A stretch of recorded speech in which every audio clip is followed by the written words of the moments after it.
So today we are starting our accounts classes.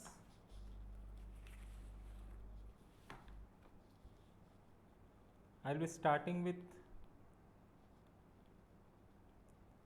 final accounts without adjustments. ठीक है, मगर ये पढ़ाने से पहले मैं आपका 11 का यानी +2 फर्स्ट ईयर का कुछ टॉपिक एक बार रिवाइज कर लेते हैं हम लोग।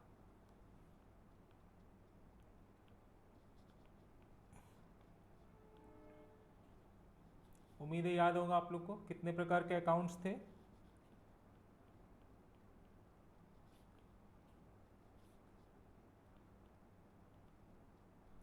Personal, real and nominal accounts. ठीक है, पर्सनल अकाउंट रूल क्या था?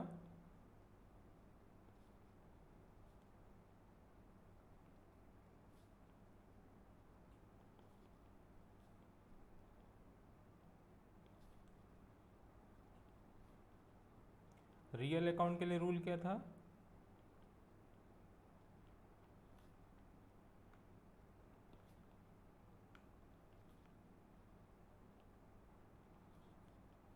एंड नॉमिनल अकाउंट के लिए रूल था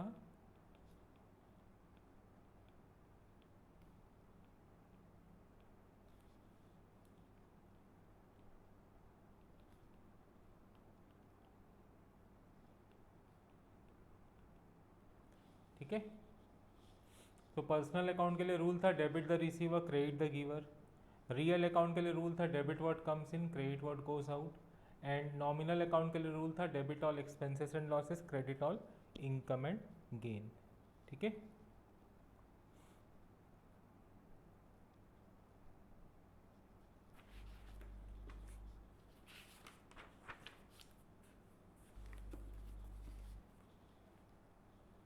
अच्छा एक्सपेंडिचर दो प्रकार के थे।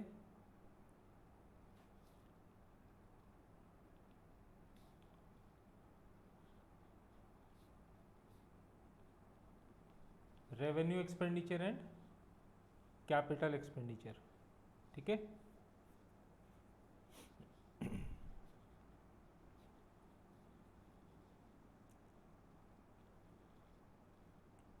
एग्जाम में सपोज क्वेश्चन आता है plant and machineries capital expenditure और रेवेन्यू एक्सपेंडिचर। ठीक है, कैपिटल एक्सपेंडिचर क्या होता है? वो एसेट जो हम अपने बिजनेस के यूज़ के लिए रखते हैं। ठीक है, वो एसेट जो हम अपने बिजनेस के यूज़ के लिए रखते हैं और जो हमको बेनिफिट 1 साल से ज़्यादा के लिए देता है उसको हम लोग बोलते हैं कैपिटल एक्सपेंडिचर। ठीक है, एग्जाम्पल्स ऑफ कैपिटल एक्सपेंडिचर क्या है? Plant and machinery, building, land,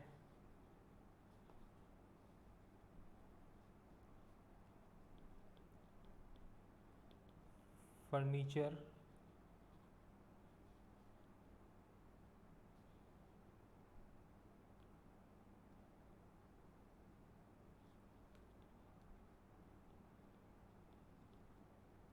goodwill. ठीक है, तो ये सारा था कैपिटल एक्सपेंडिचर।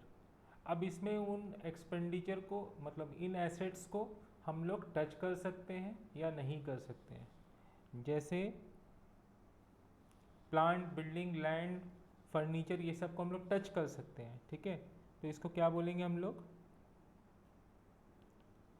Tangible assets. और इसको टच नहीं कर सकते तो इसको बोलेंगे इनटेंजिबल एसेट्स। ठीक है, सपोज अभी कोविड मेडिसिन बनी है, इसका जो फॉर्मूला सेरम इंस्टीट्यूट के पास है, ठीक है, ये फॉर्मूला क्या है? This is intangible asset. ठीक है, तो कैपिटल एक्सपेंडिचर में ये सारा एसेट्स है। ठीक है, आपको क्वेश्चन में पूछ सकता है एमसीक्यू क्वेश्चन में, plant and machinery is a capital expenditure और रेवेन्यू एक्सपेंडिचर। तो आपको मार्क करना है उसको कैपिटल एक्सपेंडिचर, ठीक है।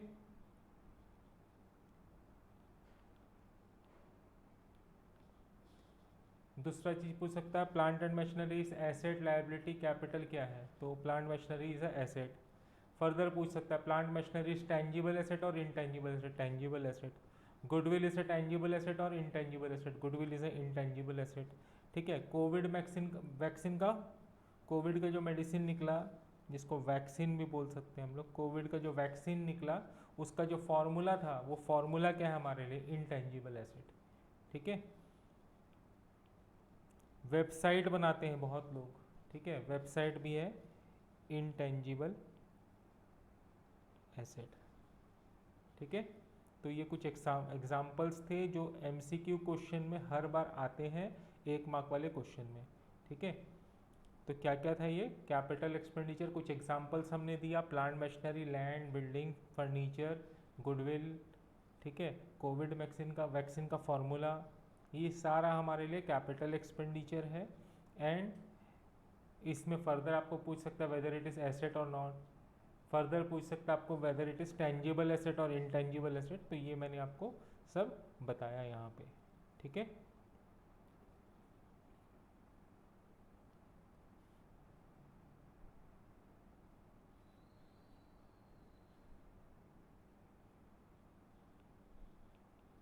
रेवेन्यू एक्सपेंडिचर क्या है,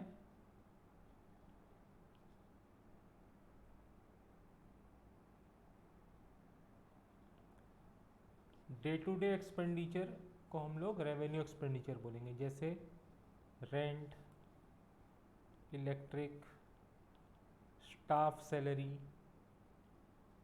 ठीक है।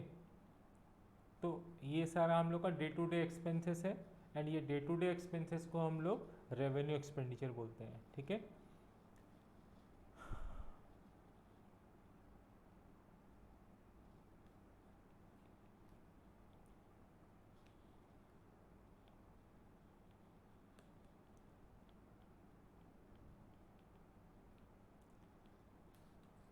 रेवेन्यू एक्सपेंडिचर रिकरिंग एक्सपेंडिचर होता है, रिकरिंग का मतलब क्या होता है, again and again, bar bar occur करते रहेगा, ठीक है। Capital expenditure is non recurring expenditure,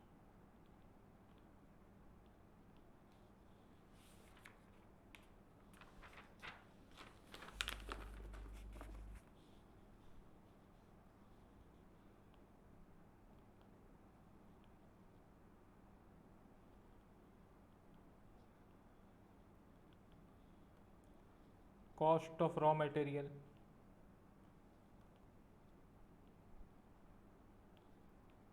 suppose आप मास्क बना रहे हो तो मास्क में जो थ्रेड या इलास्टिक लगता है, जो कपड़ा लगता है, जो क्लिप लगता है नाक के ऊपर, नोज क्लिप, ये सब हमारे लिए रॉ मटेरियल रहेगा मास्क बनाने के लिए, ठीक है। तो ये सब रिकरिंग एक्सपेंडिचर है, रेवेन्यू एक्सपेंडिचर कहलाएगा, ठीक है।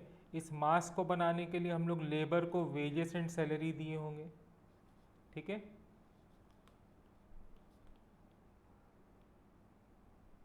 तो वो भी हमारे लिए रेवेन्यू एक्सपेंडिचर रहेगा। Printing and stationery, postage, courier expense. Suppose आपको 500 मास्क का ऑर्डर मिला, राउरकेला से भुवनेश्वर आपको ये मास्क को भेजना है, तो आप जब कोरियर करेंगे या उसको बाय पोस्ट भेजेंगे तो पोस्ट या कोरियर का जो भी खर्चा होगा that is also recurring expenditure. Packing expenses, 2 प्रकार का पैकिंग होगा,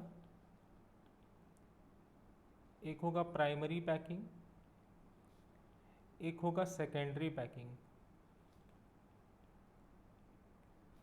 सपोज मास्क का ही बात ले लेते हैं, जो रीयूजेबल मास्क नहीं होता, वन टाइम जो मास्क हम लोग लाइट ब्लू कलर का पहनते हैं, ठीक है। जब आप उस मास्क को खरीदोगे तो देखिएगा वो मास्क एक प्लास्टिक के अंदर आता है, ठीक है। तो जो प्लास्टिक उसमें यूज़ किया गया है उस मास्क को पैकिंग करने के लिए, that is called primary packing. और फिर 20 पीस का ये मास्क का एक बॉक्स बना दिया गया, ठीक है। तो ये जो बॉक्स बनाया गया इसको बोलेंगे हम लोग सेकेंडरी पैकिंग, ठीक है। Primary packing and secondary packing. एक और एग्जांपल हम दे सकते हैं,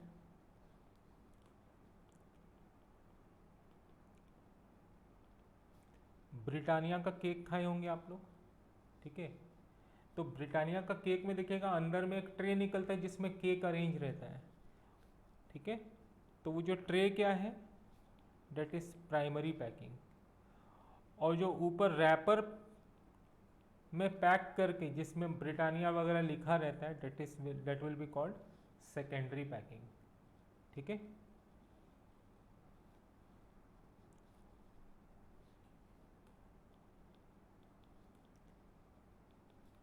इंटरेस्ट ऑन लोन,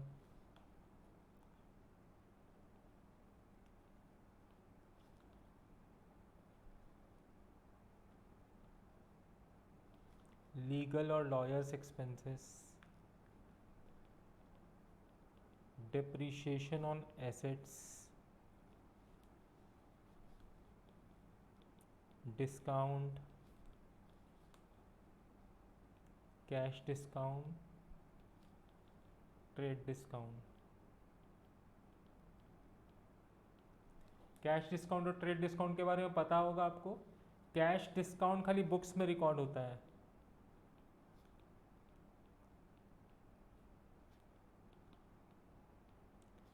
और ट्रेड डिस्काउंट बुक्स में नहीं रिकॉर्ड होता, ठीक है। तो खाली ये हमारे लिए रेवेन्यू एक्सपेंडिचर कहलाएगा। इसको तो हम लोग ट्रेड डिस्काउंट को रिकॉर्ड ही नहीं करते तो वो एक्सपेंडिचर ही नहीं कहलाएगा। एडवर्टाइजमेंट, हमारे लिए कुछ लोग काम करते तो हम लोग उसको कमीशन अगर देंगे तो कमीशन। फ्रेट, कार्टेज, ठीक है।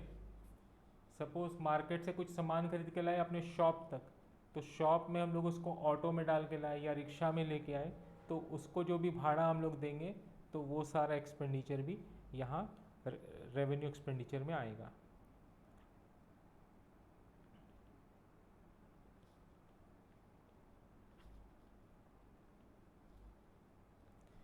अभी कोविड टाइम में आप लोग देखे होंगे गवर्नमेंट ने बोला कि ग्रोसरी स्टोर आपको होम डिलीवरी दे देगा, या मेडिसिन स्टोर वाला आपको होम डिलीवरी दे देगा, ठीक है। या मेडिसिन कंपनी में जैसे नेटमेट्स बोल के कंपनी है, ठीक है, सस्ता सुंदर है,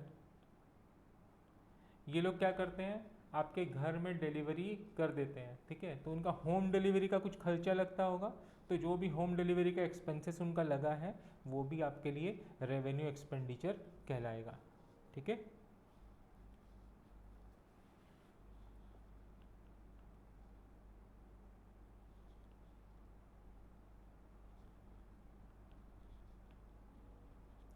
एक और आइटम है, हम लोग 11 में पढ़े थे, +2 फर्स्ट ईयर में पढ़े थे, डिफर्ड रेवेन्यू एक्सपेंडिचर। ये क्या है, होता तो ये रेवेन्यू एक्सपेंडिचर ही है, मगर रेवेन्यू एक्सपेंडिचर का अगर बेनिफिट 1 ईयर के अंदर ही मिल जाएगा तो उसको हम लोग बोलते हैं रेवेन्यू एक्सपेंडिचर। मगर बेनिफिट अगर 1 साल से ज़्यादा के लिए मिलेगा तो हम लोग उसको बोलेंगे डिफर्ड रेवेन्यू एक्सपेंडिचर।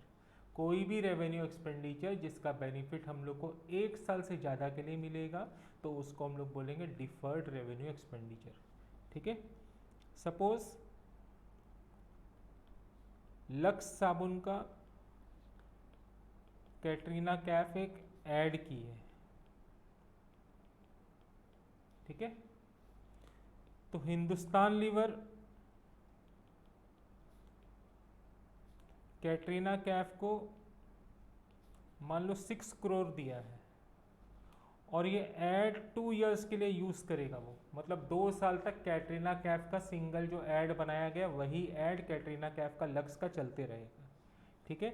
तो ये एडवर्टाइजमेंट एक्सपेंडिचर था, नॉर्मली रेवेन्यू एक्सपेंडिचर था, मगर कैटरीना कैफ को जो पैसा दिया गया वो कितने साल के लिए दिया गया है, 1 साल से ज़्यादा के लिए दिया गया है, तो इसको हम लोग बोल देंगे deferred revenue expenditure.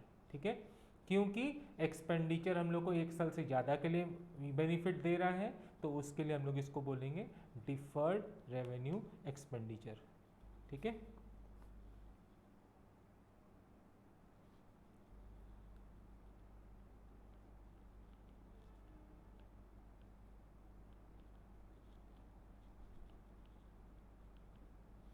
Suppose office में आपको पेंट करवाना है और आपका पॉलिसी है वंस इन 3 ईयर्स, 3 साल में आप एक बार पेंटिंग कराते हो। ठीक है, 3 साल में आप एक बार पेंटिंग कराते हो, तो आपका ये जो पॉलिसी है, इस पॉलिसी को हम लोग बोलेंगे डिफर्ड रेवेन्यू एक्सपेंडिचर। हर साल पेंटिंग कराएंगे, रेवेन्यू एक्सपेंडिचर। 3 साल में एक बार कराएंगे तो that will be deferred revenue expenditure.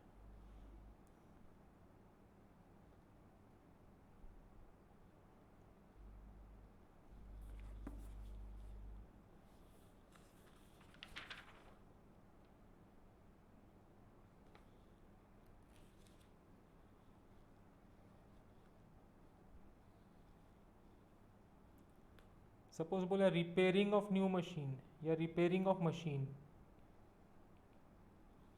ठीक है, रिपेयर ऑफ मशीन अगर है तो that will be example of revenue expenditure.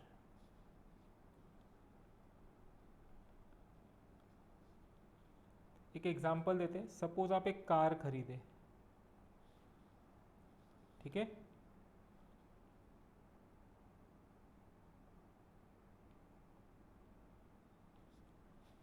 Brezza.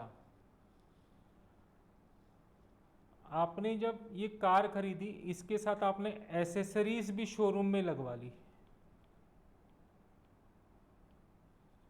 जिसका दाम था 50,000 रुपया। ठीक है, आपने एक कार खरीदी और कार के साथ साथ आपने एसेसरीज भी 50,000 रुपये की लगवा दी। ये जो एसेसरीज लगवाई आपने, whether it is capital expenditure, revenue expenditure और डिफर्ड रेवेन्यू एक्सपेंडिचर।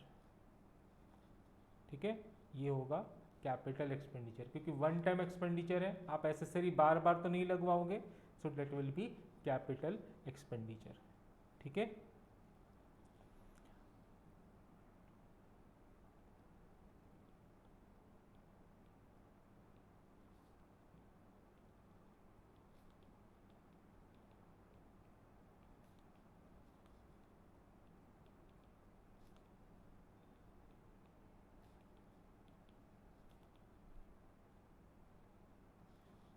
कार आप शोरूम से निकाल रहे थे, शोरूम से निकालते निकालते कार आपकी एक्सीडेंट हो गई और साइड में जो मिरर लगता है वो मिरर टूट गया। ठीक है, जितना भी प्रकार का एक्सपेंडिचर है, जितना भी प्रकार का रिपेयर है, नया गाड़ी खरीदने के बाद आपका डे टू डे में अगर कोई भी एक्सीडेंट होता है एंड उसको आप रिपेयर कराते हो, that will be revenue expenditure. ठीक है, अच्छा एक और एग्जांपल,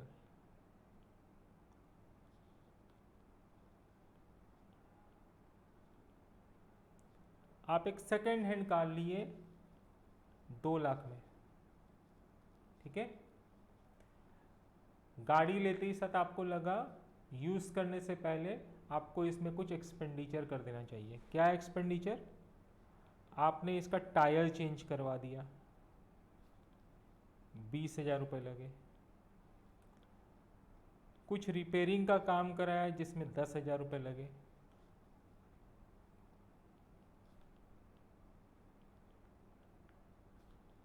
सीट कवर चेंज कराया, उसमें लगे 5,000 रुपये। सो आपके लिए कैपिटल एक्सपेंडिचर हो जाएगा 2,35,000। ठीक है, सेकेंड हैंड कार खरीद के उसको यूज़ में लाने से पहले आप उसको रिपेयरिंग कराएंगे तो that will be added in capital expenditure. मगर जब आप ये सारा काम करा दिए उसके बाद फिर से आपका टायर पंचर हो गया, ये रिपेयर है, और ये हो जाएगा रेवेन्यू एक्सपेंडिचर। ठीक है,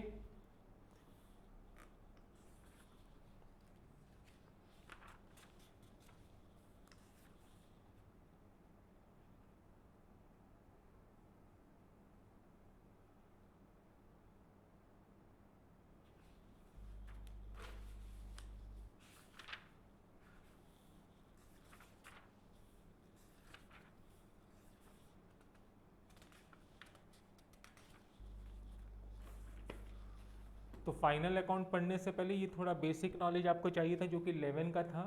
ठीक है, आप चाहें तो इसको चैप्टर 1 अपनी बुक से पढ़ सकते हैं, कैपिटल एंड रेवेन्यू एक्सपेंडिचर। ठीक है, जितना दरकार था मैंने उतना पार्ट आपको समझाया है, उससे ज़्यादा आपको इसमें दरकार नहीं है। ठीक है, एमसीक्यू क्वेश्चन इस चैप्टर से आते हैं, इस पार्ट से आते हैं, ज़रूर पढ़िएगा। ठीक है, ओके बाय।